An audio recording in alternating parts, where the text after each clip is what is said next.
Vamos a continuar con nuestra serie, La Redención de Dios. Es el tema número 54.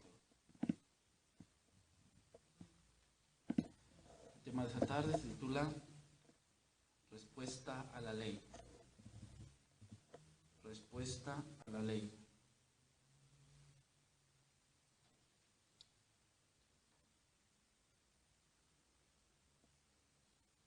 La semana pasada hemos estado mirando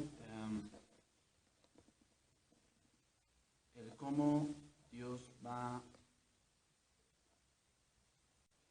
se va manifestando a través de sus acciones a su pueblo.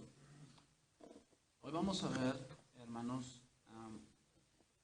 que Dios hace obras magníficas por un propósito.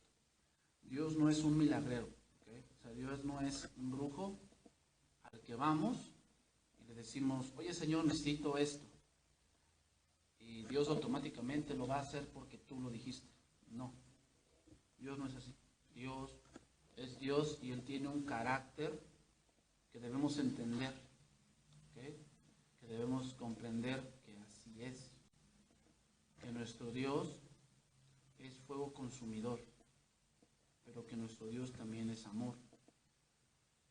Y si Él nos permite ver algunas obras o algunos hechos,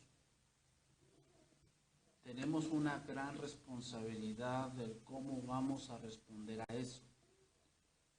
Mucha gente pide ver milagros y pide ver muchas acciones grandiosas de Dios, pero no se imagina la gran responsabilidad que viene con eso. O sea, ¿te imaginas qué excusa va a tener un hombre o una mujer delante de Dios que presenció un gran milagro? ¿Te imaginas qué excusa puede poner? A ver, si es que Señor yo no sabía, no, o sea, tú viste cómo esto y el otro. Es que yo pensé, no, eso no entra aquí. Yo, como te digo, o sea, muchas veces pensamos que Dios piensa como yo, no. Dios tiene ciertas reglas, Él tiene un carácter inmutable. O sea, Él no cambia con el tiempo ni con las circunstancias. Si Él dice que eso es pecado y Él no va a cambiar, aunque la sociedad y la ley digan lo contrario. Bien, vamos a comenzar. Éxodo 20, 18. Éxodo 20, 18. Dice ahí: todo el pueblo observaba el estruendo y los relámpagos, y el sonido de la bocina y el monte que humeaba. Y viéndolo el pueblo temblaron y se pusieron de lejos. Y dijeron a Moisés: habla tú con nosotros y nosotros oiremos, pero no hable Dios con nosotros para que no muramos. Y Moisés respondió al pueblo: no temáis, porque para probaros vino Dios, y para que su temor esté delante de vosotros, para que no pequéis. Entonces el pueblo estuvo a lo lejos, y Moisés se acercó a la oscuridad en la cual estaba Dios. Y Jehová dijo a Moisés: así dirás a los hijos de Israel: vosotros habéis visto que he hablado desde el cielo con vosotros. No hagáis conmigo dioses de plata, ni dioses de oro os haréis. El contexto de este pasaje son los 10 mandamientos. ¿Okay? El punto que hay que poner bien en claro, hermanos, es que el pueblo estaba oyendo todos los emblemas terribles del descenso de la deidad de Dios, pero no veían la deidad misma. Ahora, es importante y es que Dios no siempre habla de la misma manera. Este punto, hermanos, si tú lo comparas con el punto de Elías, ¿recuerdas lo que pasó con Elías? Dice que él salió a la cueva, a la puerta de la cueva, y dice que vino un viento que rompía las peñas y después un fuego que quemaba todo. Eso hacía alusión a este momento. Pero dice, pero Dios no estaba en el fuego. Pero dice, después vino un viento apacible. ¿Te das cuenta? O sea, Dios no habla de la misma manera. ¿Por qué razón? Porque Dios va a hablar de una manera en la que se cumplan sus propósitos. ¿Okay? Eso es muy importante. Dios va a hablar de una manera en la que se cumplan sus propósitos. En este caso específicamente, Dios utilizó la gran majestad, los truenos, el fuego, su gran poder. Pero entonces, ¿cuál era el propósito? El propósito era que el pueblo le temiera. Ese era el propósito. Que el pueblo le respetara. ¿Por qué razón? Bueno, porque el pueblo venía de un lugar donde respetaban a un hombre llamado Faraón. Pero cuando se respeta solamente a un hombre, Dios nos descalificará. O sea, tú debes hacer las cosas no por temor al hombre, debes temer a Dios. Mira, Malaquías 1:6. Malaquías 1:6. Debemos ser gente que tema a Dios. ¿Okay? Entonces, las cosas que vas a hacer en cualquier parte, ¿okay? En cualquier parte, tú debes hacerlas para Dios. Debes tener siempre en mente que lo que vas a hacer, Dios te lo apruebe, que lo vayas a hacer. Si nada más te lo está probando un hombre, pero Dios no lo aprueba en su palabra, todo lo que hagas es en vano. ¿Okay? Todo lo que hagas es en vano. Dice ahí, el hijo honra al padre y el siervo su señor. Si pues yo soy padre, ¿dónde está mi honra? Y si soy señor, ¿dónde está mi temor? Dice Jehová de los ejércitos. A vosotros, oh sacerdotes, que menospreciáis mi nombre y decís, ¿en qué hemos menospreciado tu nombre? En que ofrecéis sobre mi altar pan inmundo. Y dijisteis, ¿en qué te hemos deshonrado? En que pensáis que la mesa de Jehová es despreciable. Y cuando ofrecéis el animal ciego para el sacrificio, ¿no es malo? Asimismo, cuando ofrecéis el cojo o el enfermo, ¿no es malo? Dice, preséntalo pues a tu príncipe. ¿Acaso se agradará de ti o le serás acepto? Dice Jehová de los ejércitos. Fíjate, el pueblo de Israel a Dios le daba lo peor. O sea, lo que podía se lo daba. Es para Dios. Como caiga, se lo damos. Pero cuando se trataba de su príncipe, o sea, del hombre, ¿qué hacían? Lo mejor. Ese es el problema cuando le temes al hombre nada más. Cuando el hombre te ve, lo haces. Y lo haces de la mejor manera. Pero cuando el hombre no te ve, es como calla. Y entonces, ¿qué pasa? Como Dios es espíritu, obviamente el problema es que como Dios no te ve, vamos a verlo así, físicamente, piensas que no te ve, porque el pensar que Dios no te ve es falta de temor. ¿Mm?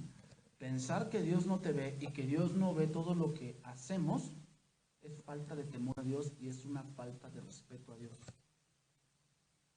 Parte del temor a Dios es saber que Él me está mirando y que Él está viendo la intención de mi corazón. Pues el pueblo temía más al hombre que a Dios mismo. ¿Y qué pasaba? Que se descuidaban las cosas de Dios. Entonces el pueblo de Israel reconocía a Moisés, o sea, ¿sí? Y hasta el punto de Jesucristo lo reconocían como que Moisés es el gran líder, como el profeta que Dios había levantado para que Dios hiciese su obra. Sin embargo, hermanos, no temían a Dios, no respetaban a Dios, necesitaban respetar a Dios, porque no era Moisés quien los había libertado, era Dios. Ahora, viene una pregunta aquí importante, y es, ¿cómo debemos reaccionar nosotros cuando ocurra esto? Dios en tu vida de cristiano te va a permitir ver maravillas de Dios, no sé, que alguien se sane milagrosamente, ver cómo Dios a lo mejor te sana a ti milagrosamente, el cómo Dios te libra de un accidente de una manera milagrosa, el cómo Dios te sustenta económicamente de una manera milagrosa. La cuestión no es tanto que lo veas, es cómo reaccionamos. Mira, vamos a ver un ejemplo y lo vamos a comparar con este punto. Lucas 5:1. Vamos a ver aquí un milagro de Cristo y lo vamos a comparar con este punto del monte. ¿Okay? Vamos a hacer ahí un paralelismo para saber cómo está mi corazón. Entonces, hermanos, otra cosa, y lo voy a volver a recalcar. El evangelio no son milagros. ¿Ok? El evangelio no son milagros. Es decir, Si en un lugar no se hace el milagro, no quiere decir que no está Dios. No necesariamente necesitamos un milagro para que sepamos que Dios está entre nosotros. El milagro es una consecuencia del Evangelio. ¿Okay? El milagro es algo que viene por la predicación. ¿Okay? Lucas 5:1. Dice, aconteció que estando Jesús junto al lago de Genesaret, el gentío se agolpaba sobre él para oír la palabra de Dios.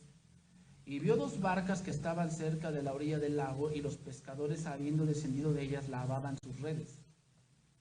Y entrando en una de aquellas barcas, la cual era de Simón, le rogó que la apartase de tierra un poco, y sentándose enseñaba desde la barca a la multitud. Bien, cuando terminó de hablar, dijo a Simón, boga mar adentro, y echad vuestras redes para pescar. En el tiempo de Jesús, hermanos, había varios rabinos.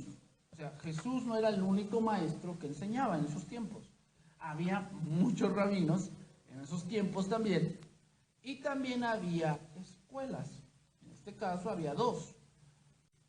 La escuela de Gilel, que era muy conocida en esos tiempos, y la escuela de Shammai. O sea, no solamente Jesús era el único rabino en ese momento, había más rabinos. ¿Okay?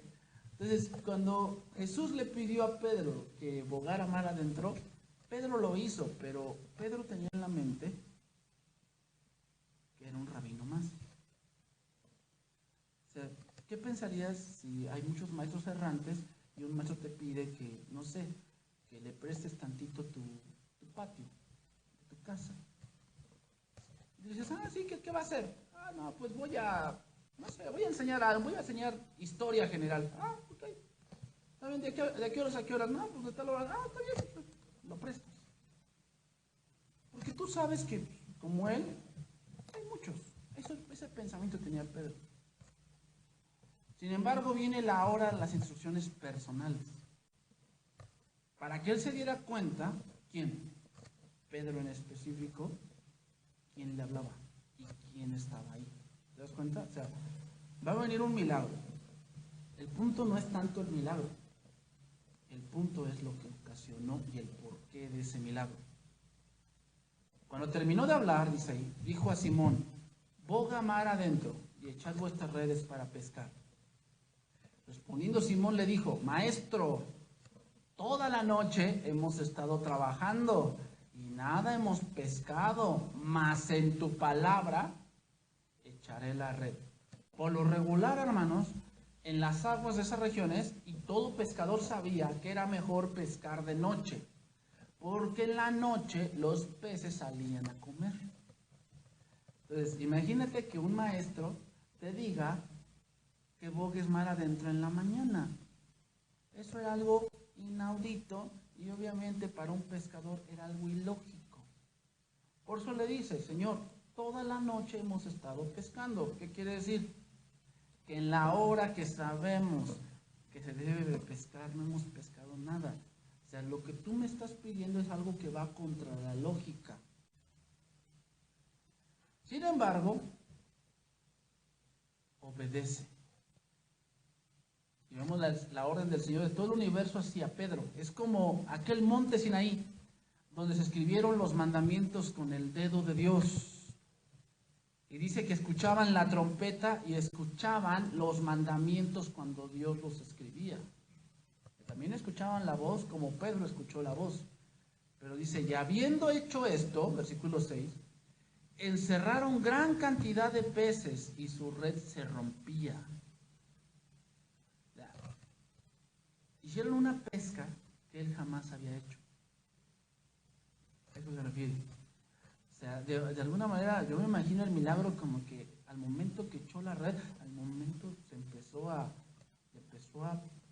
jalonear de tal cantidad de peces que habían atrapado.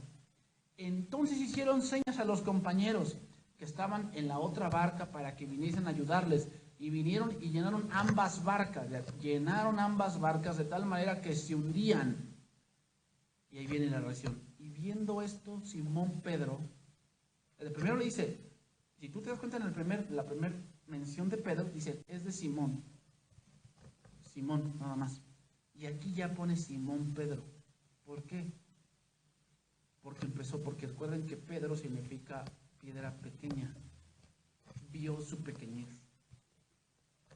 Pedro. O sea, cuando tú ves un milagro de Dios, no es tanto en sí analizar cómo se hizo el milagro y vamos a hacer estudios. No.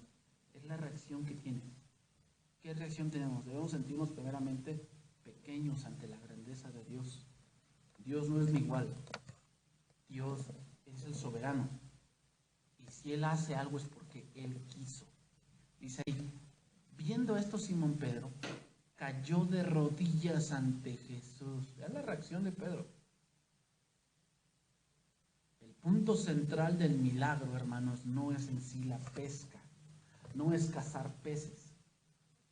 El punto del milagro es cómo reaccionamos ante el mandato de Dios. Viendo esto, Simón Pedro cayó de rodillas ante Jesús diciendo, apártate de mí, Señor. ¿Qué dice ahí?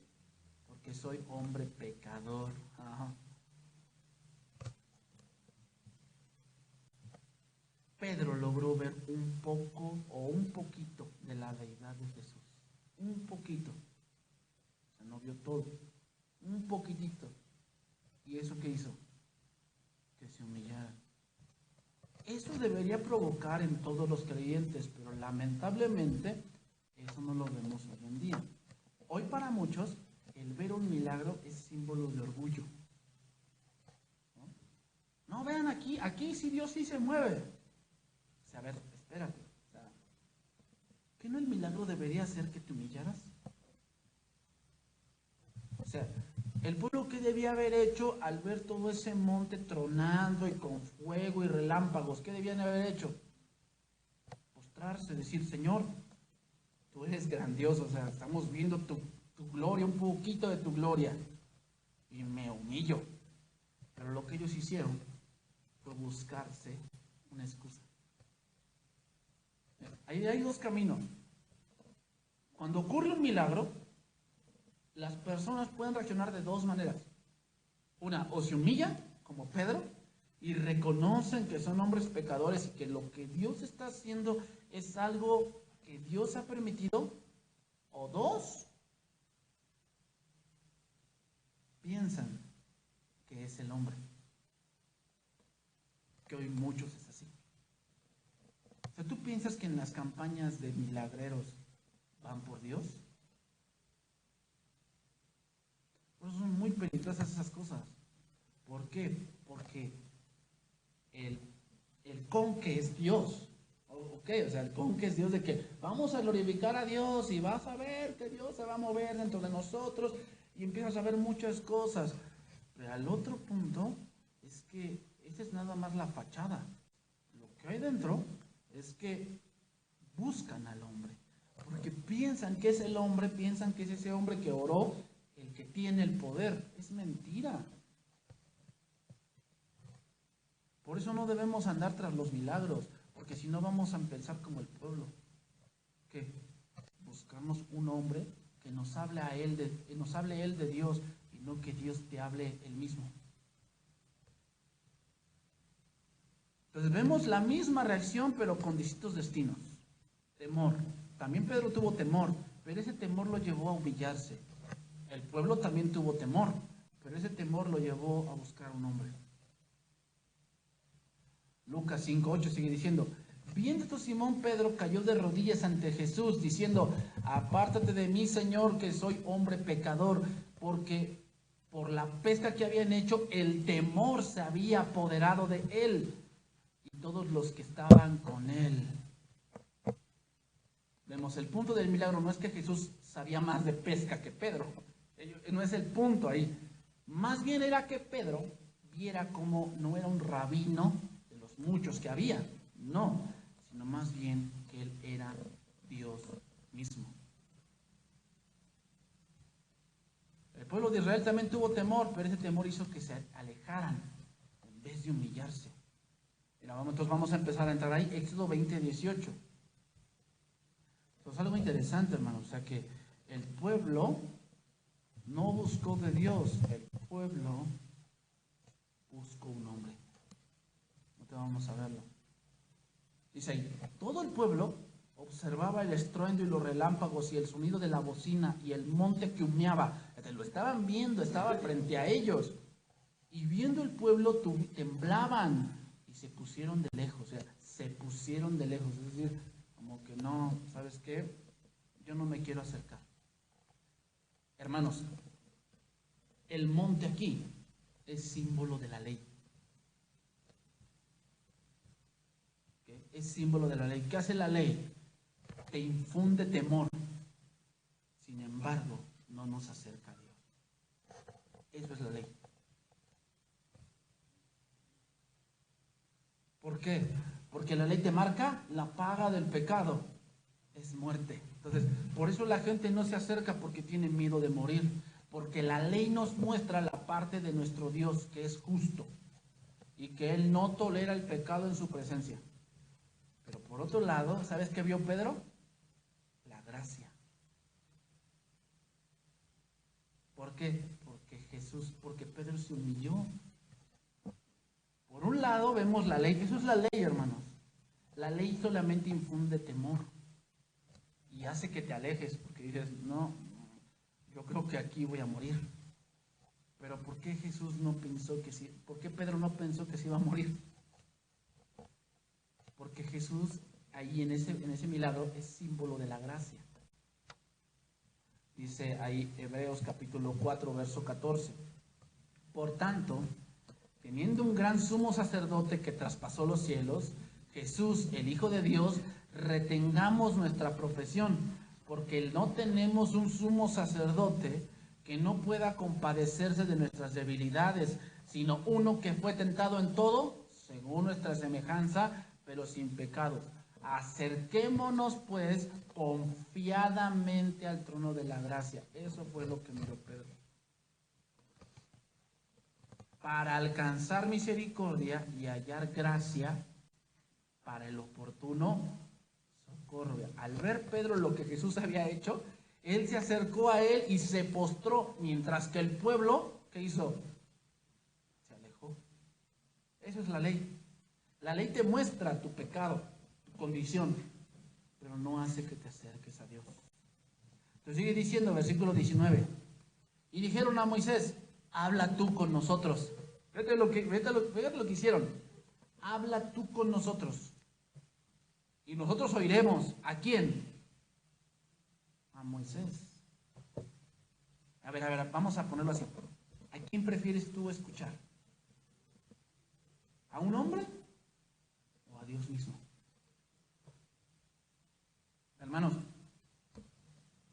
si tú veías el tabernáculo era como una tiendita. ¿Qué? Era una tiendita. No era algo, vamos a ponerlo así, de manera arquitectónica, algo así grandioso, así como que hay unas columnas, así como que dobladas y tenían ahí querubines y lo sostenía un gigante. Arquitectónicamente no era así algo fuera de lo normal. ¿Qué era lo más grandioso del tabernáculo? O sea, si tú tuvieras el tabernáculo, ¿qué era lo más grandioso? ¿Ver los muebles? ¿Eso era lo grandioso? ¿Poder hacer sacrificios? ¿Era lo grandioso del tabernáculo? No. ¿Sabes cuál era lo más grandioso? Escuchar la voz de Dios. Eso era lo más grandioso. O sea, no era en sí el tabernáculo, sino quién hablaba ahí.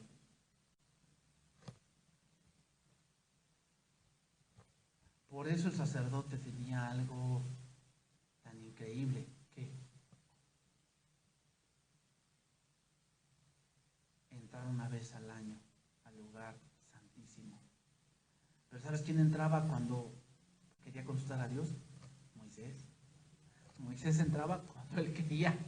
Cuando tenía asuntos que tratar con Dios, entraba hasta el lugar santísimo y dice, y hablaba con Dios. Ese era lo más grandioso del tabernáculo.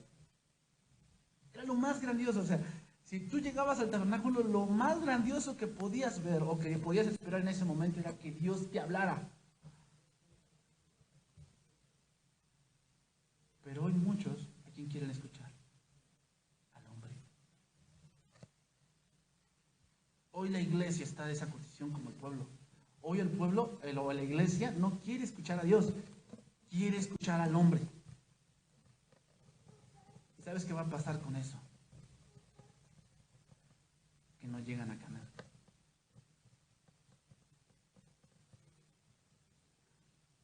Porque le echaban la culpa al hombre de lo que vivían, porque no tenían fe. El pueblo en ese monte, en el monte Sinaí, no veía el trono de la gracia. ¿Sabes qué veía? El fuego consumidor de Dios. Hebreos 12:25 dice: mirad que no desechéis al que habla, porque si no escaparon aquellos que desecharon al que los amonestaba en la tierra, mucho menos nosotros si desechamos al que amonesta desde los cielos. Versículo 27. Y esta frase aún una vez indica la remoción de las cosas movibles como cosas hechas para que queden las inconmovibles. Así que recibiendo nosotros un reino inconmovible, tengamos gratitud y mediante ella sirvamos a Dios agradándole con temor y reverencia, porque nuestro Dios es fuego consumidor. Eso era lo que veía el pueblo. Eso era la ley, hermanos.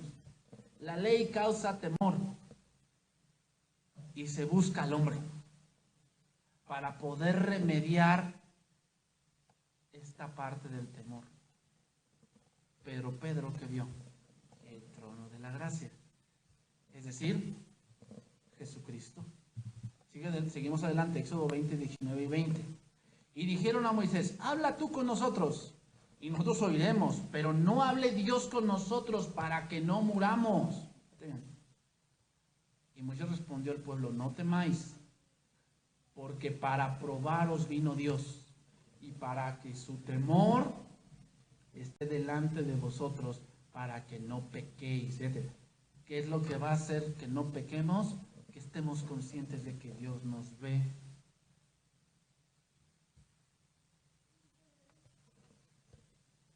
¿Cuál era el propósito de que Dios descendiera de esa manera al monte? Que el pueblo lo respetara. Eso es algo muy básico, hermanos, de cualquier creyente. Debemos tener respeto de Dios. Dios no está a mi contentillo. Dios es el soberano. Ponte a pensar de esta manera. ¿Cómo te comportarías con una gente importante? Entonces, si así te comportas con un hombre importante, ¿cuánto más con el Rey del universo?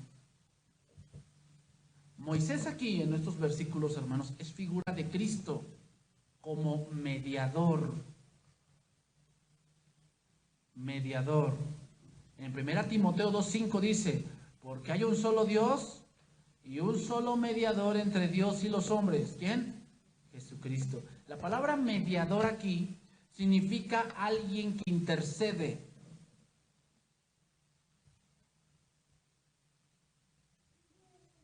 Alguien que intercede. Es decir, un mediador, hermanos, es alguien que se pone entre Dios y los hombres. Solamente que había un problema, que Moisés era un hombre imperfecto. Ese era el problema. Jesucristo es 100% perfecto. Entonces, ¿qué preferimos? ¿La ley o la gracia? La gracia, es obvio que la gracia. Entonces, ¿qué pasa con aquellos que se quieren regresar a la ley? Pues viven en temor. Y tú los ves, viven en la ley y tienen temor porque no guardaron cierto día. Tienen temor porque no comieron ciertas cosas. Tienen temor porque no cumplen ciertas fiestas. Viven en temor. Y en vez de acercarse a Dios, ¿qué hacen? Pues Pues van con su rabino y le dicen, ¿qué cree? No guardé el Shabbat. ¿Qué hago? No, pues cometiste pecado imperdonable. Tienes que hacer esto. ¿Sabes quién vive así? Los de la religión popular.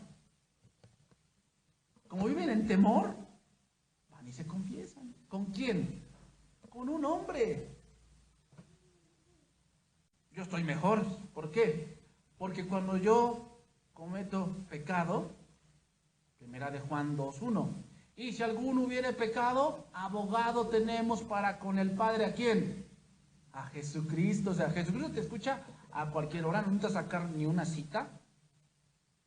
Jesucristo te escucha en donde sea, no necesitas ahí un lugar donde te pongan una rejilla y no se vean y te digan, te absuelvo. Estamos mejor en la gracia.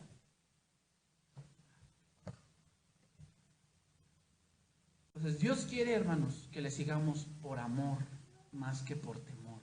Eso es la gracia. Tú debes seguir a Cristo por amor. El temor sí debe de estar ahí, pero no debe ser el móvil. Debe ser el amor.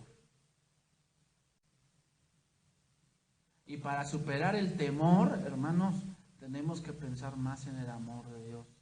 O sea, hay mucha gente que llega a Cristo y aún siente pesar por lo que hizo antes de Cristo. Eso es temor. ¿Y sabes quién hace eso? Tu conciencia. Porque tu conciencia pide justicia. ¿Qué debes pensar más en esos casos? En que Cristo ya pagó tu deuda. Ya no debes de estarte latigueando con que, no, yo fui bien malo, yo hice esto, ya te arrepentiste. Dejaste de hacer eso. Dejaste de frecuentar eso. Sí, siéntete perdonado por Dios. Que Él ha echado tus pecados, ¿hasta dónde? Lo más profundo del mar. Es decir, los mandó al olvido. Dios ya no se acuerda de eso. Todo lo que tú fuiste antes de Cristo, Dios ya no se acuerda más de tu condición pasada. Pero hermanos, los 10 mandamientos no fueron dados para que el pueblo muriera, sino que viviera. Sin embargo, hermanos, la ley muestra la condición caída del ser humano. Y eso produce temor. Es también lo que dice ahí, seguimos ahí en Éxodo 20:20. No temáis, porque para probaros vino Dios. Aquí la palabra probaros, la palabra hebrea significa hacer la prueba en algo, tratarte. Vamos a hacer un tratamiento. Pero cuando te hacen un tratamiento, hermanos, tanto puede fallar como que puede resultar. En un tratamiento no está dicho de que con ese tratamiento te curas. No, porque cada organismo es distinto. ¿Ok? Depende de tu tipo de sangre, tu tipo de alimentación, el clima también influye. ¿Ok? Entonces, un tratamiento tanto puede resultar como no. La ley, hermano, ¿para qué era? Para probar el corazón. Pero fíjate, la ley o ese tratamiento llamado ley produce dos cosas. O el hombre se humilla, o el hombre se vuelve muy religioso.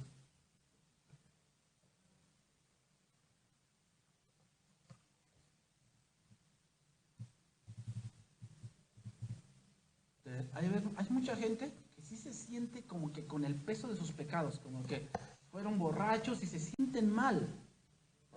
¿Y qué hacen? Buscan al hombre, o sea, buscan una institución que les dé un tratamiento para que dejen de beber. Esto es lo que produce el temor, pero hay otros que al verse en la ley, ¿qué dicen? Buscan a Jesucristo. Seguimos adelante, Éxodo 20:21. Entonces el pueblo Estuvo a lo lejos y Moisés se acercó a la oscuridad en la cual estaba Dios. Y Jehová dijo a Moisés, así dirás a los hijos de Israel, vosotros habéis visto que he hablado desde el cielo con vosotros. ¿Qué diferencia vemos aquí, hermanos? El corazón. ¿Por qué el corazón? Porque Moisés sí conocía a Dios. Pero el pueblo solamente tenía miedo, pero no conocía a Dios.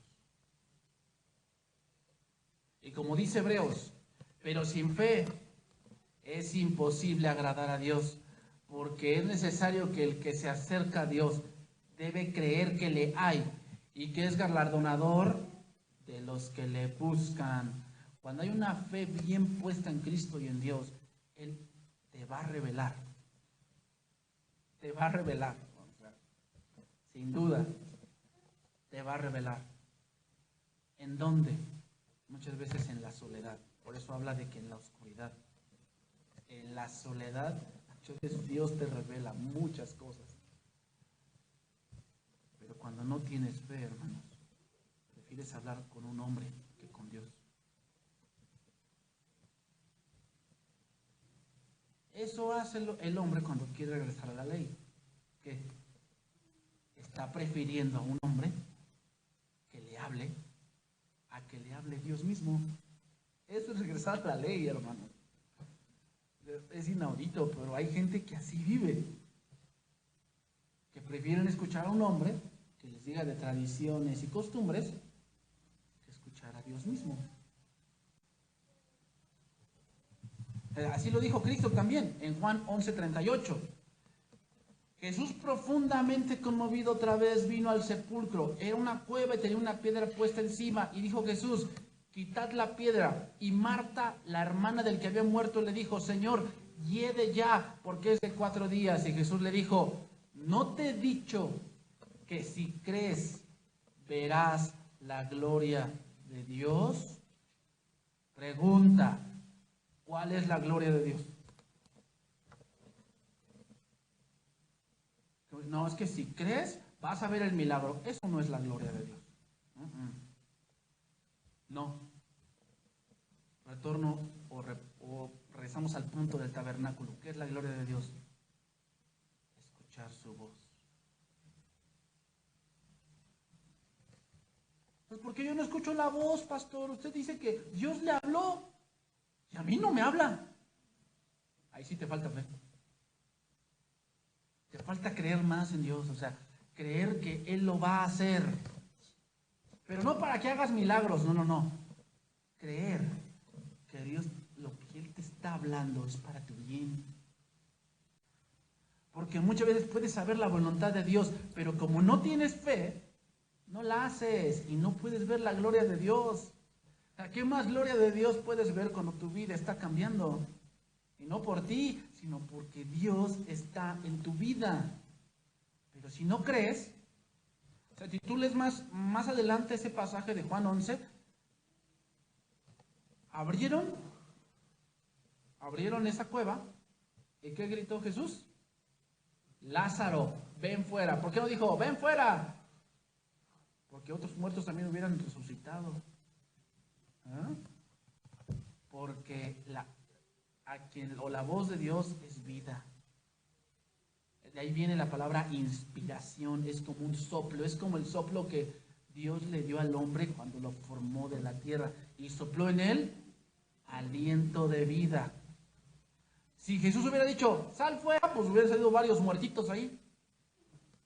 Por eso dijo, Lázaro, ven fuera. ¿Qué fue lo glorioso ahí? Escuchar la voz de Dios mismo resucitando al muerto. Eso es la gloria de Dios. ¿Qué más gloria de Dios cuando sabes la voluntad de Dios? Y dices, Señor, ya sé lo que tengo que hacer. Ya sé. Y esa es la gloria de Dios. Ver milagros, bueno, eso viene después del Evangelio. Pero qué glorioso es cuando sabes lo que Dios quiere de tu vida. Pues nuevamente, la fe. El pueblo solo estaba viendo un poquito y prefiriendo que Moisés les hablara. ¿Por qué? Porque no tenían fe. no tenían fe. Porque no te he dicho que si crees verás la gloria de Dios. O sea, el pueblo en verdad sí estaba viendo el monte humeando, pero no veían la gloria de Dios. ¿Ya te das cuenta? Muy distinto. Todos ven un milagro. Ok, sí. Pero ¿cuántos escuchan la voz de Dios? Solamente las ovejas, porque mis ovejas oyen mi voz y me siguen. No, solamente las ovejas tienen ese privilegio de escuchar la voz de Dios. 20:23, para irnos por la parte final. 20:23 de Éxodo. No hagáis conmigo dioses de plata ni dioses de oro os haréis. Altar de tierra haréis para mí, y sacrificarás sobre él tus holocaustos y tus ofrendas de paz, tus ovejas y tus vacas. En todo lugar donde yo hiciere que esté la memoria de mi nombre, vendré a ti y te bendeciré. Aquí podemos encontrar, hermanos, porque después de este capítulo vamos a entrar a varias leyes. Hay las leyes de los esclavos, las leyes civiles, leyes de cómo habitar, cosas así. Vamos a estar viendo ese tipo de cosas en los siguientes capítulos. Aquí podemos llamarlo las leyes de la adoración.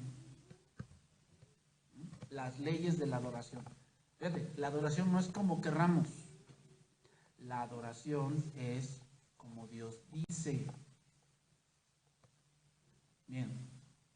Primeramente, la primera cosa. No debe ser, o la adoración no consiste en alguien que la dé muy bonito.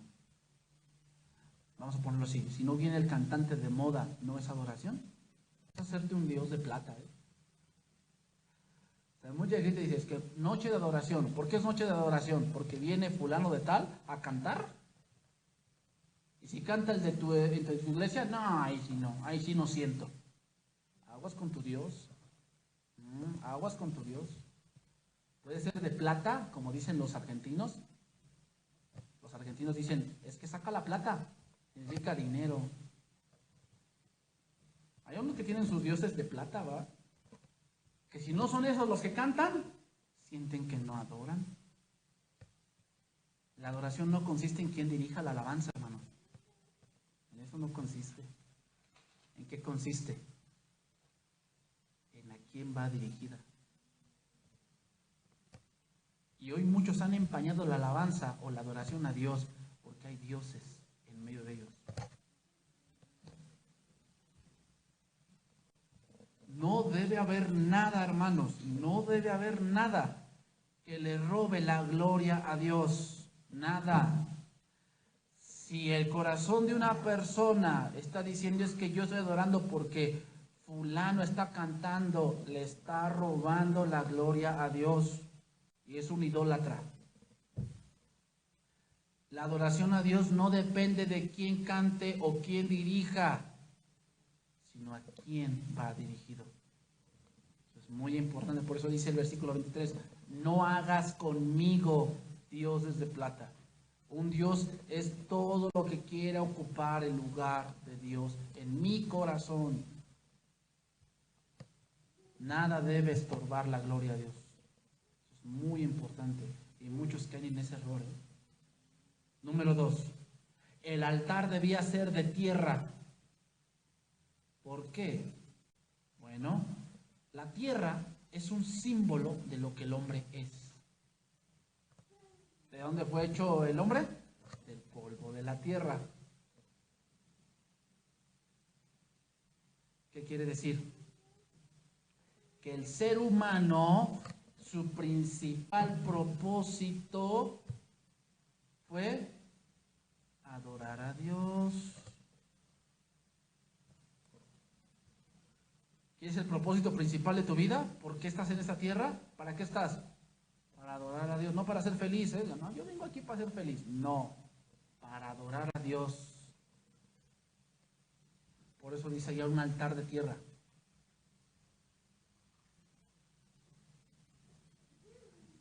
¿Toda la creación alaba a Dios? Sí, sí. Pero el hombre tiene algo especial, que lo hace por voluntad.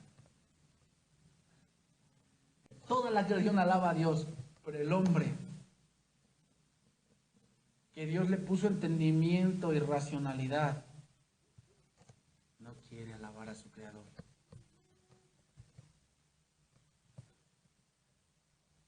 Tercero, otra cosa que Dios pedía. Ahí deberían sacrificar holocaustos y ofrendas de paz. Estos dos sacrificios en sí, hermanos, son sacrificios completos.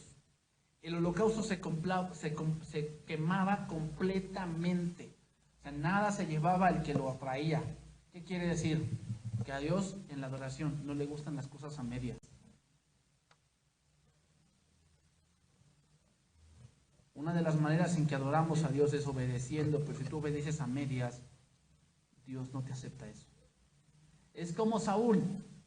Saúl dijo, sí obedecí, sí lo hice, maté todos, pero no maté al rey. Y apartamos lo mejor del ganado y de las ovejas. ¿Y qué le dijo Samuel? Como pecado de adivinación es la rebelión. Y como ídolos e idolatría la obstinación. O sea, Dios, si lo vas a adorar, dale todo.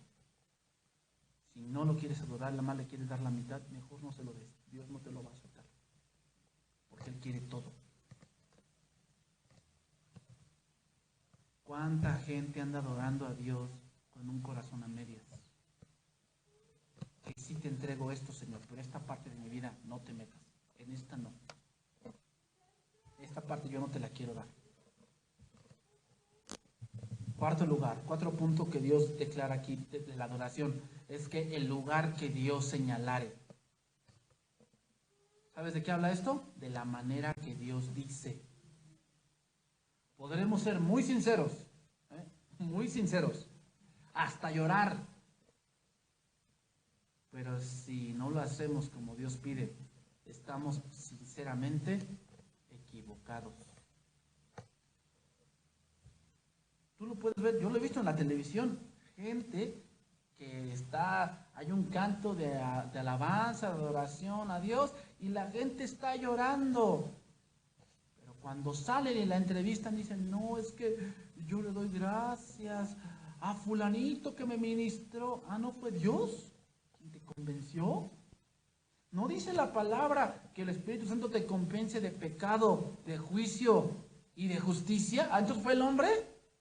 Todo lo que hiciste, las lágrimas que derramaste, no fueron de Dios.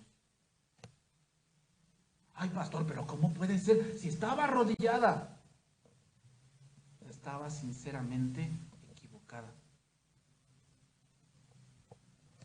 Esto yo sé que a muchos no les parece. No, ¿cómo cree, pastor? Yo soy bien sincero. ¿A poco Dios no me va a aceptar? Pues te voy a decir, hermano, Dios es santo. Y si no lo hacemos a su manera, mejor, no te lo va a aceptar. Dios no es hombre. De que, no, bueno, es que lo hizo bien sincero. No, si se lo aceptamos, aunque sepamos que, pues bueno, es bien malo, pero se lo aceptamos. Eso tal vez haría yo. Pero Dios no.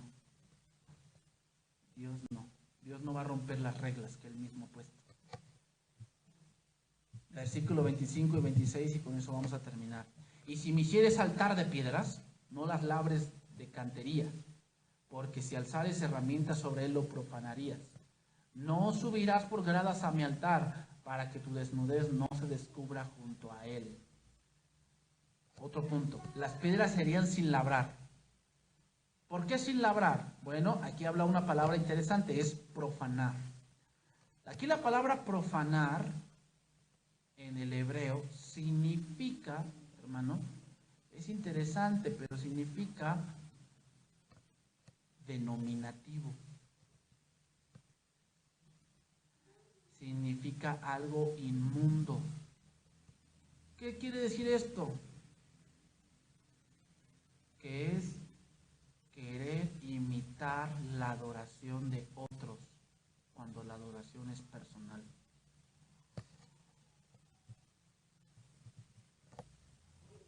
Es decir, mezclarlo, hermanos. Ah, no, pues bueno, es para Dios, ¿no? Sí, pues agarramos un género del mundo y lo mezclamos, lo estás profanando. ¿Cuál es la canción de moda? No, yo me acordé, la del taxi, pues el taxi cristiano, eso es profanar. Eso es profanar. Es como meterle herramientas humanas al altar de Dios. O sea, que el humano del mundo lo pensó y nos lo traemos para acá. Estás profanando. ¿Acaso Dios no tiene la sabiduría tan grande para inspirarte un canto? Que tienes que ir al mundo a tomar lo que es inmundo y traerlo, pero se santifica. No. La regla es, lo santo, santo es, y cuando tú traes algo inmundo, no se santifica, contamina. Cuando tú tienes una manzana podrida, ¿qué haces? La quitas, porque contamina a las demás. No, ahí la dejamos para que se cure. No va a pasar. Entonces imagínate a alguien que tomó del mundo, lo trajo a Cristo, y habló de herramientas del mundo, las trae a Cristo, queriendo que se santifiquen. Ojo, no estoy hablando de cosas de que, no, pues la computadora es del mundo, y las hojas son del mundo, y el celular es del mundo. No me estoy refiriendo a eso. Ubiquémonos, estamos hablando de la adoración. Si yo quiero utilizar lo que el mundo hace para adorar a sus dioses y lo quiero agarrar para adorar a Dios, estoy profanando la adoración. Porque la adoración debe ser en espíritu y en verdad.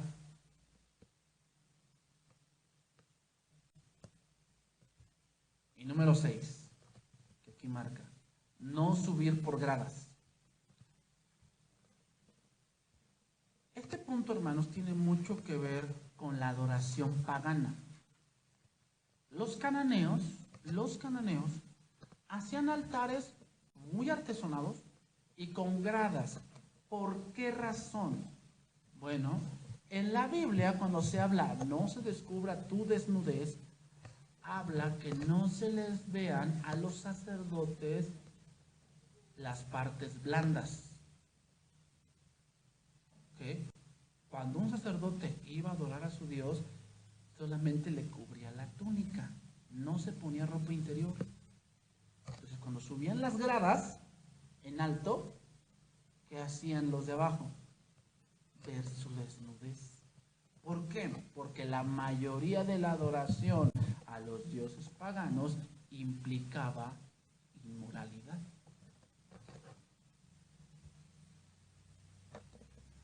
¿Qué quiere decir esto, hermanos, de no subir por gradas? Otra cosa, esto tiene un símbolo espiritual. No es de que no, pues todas las iglesias que tengan ahí escalones están mal. No. Por lo que te estoy explicando, a eso se refería. Más adelante el sacerdote se le manda que use calzoncillos de lino. Dios lo manda así. Pero ¿de qué habla esto? Del orden. Orden. A Dios no le gusta el desorden.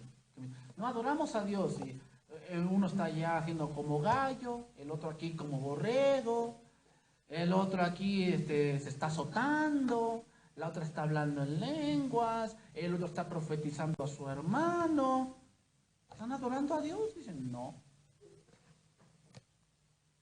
En Corintios dice, se puede profetizar y hablar en lenguas, pero hágase todo decentemente y con orden. A Dios le gusta el orden.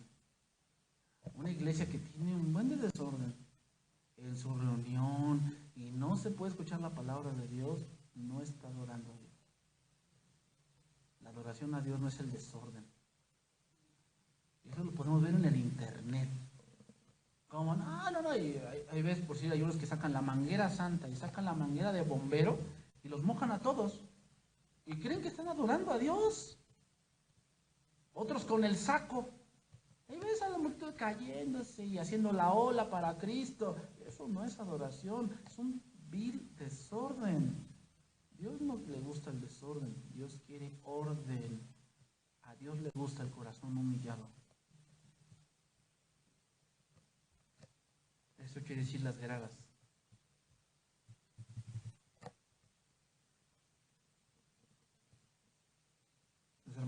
adoración a Dios debe ser a la manera de Dios.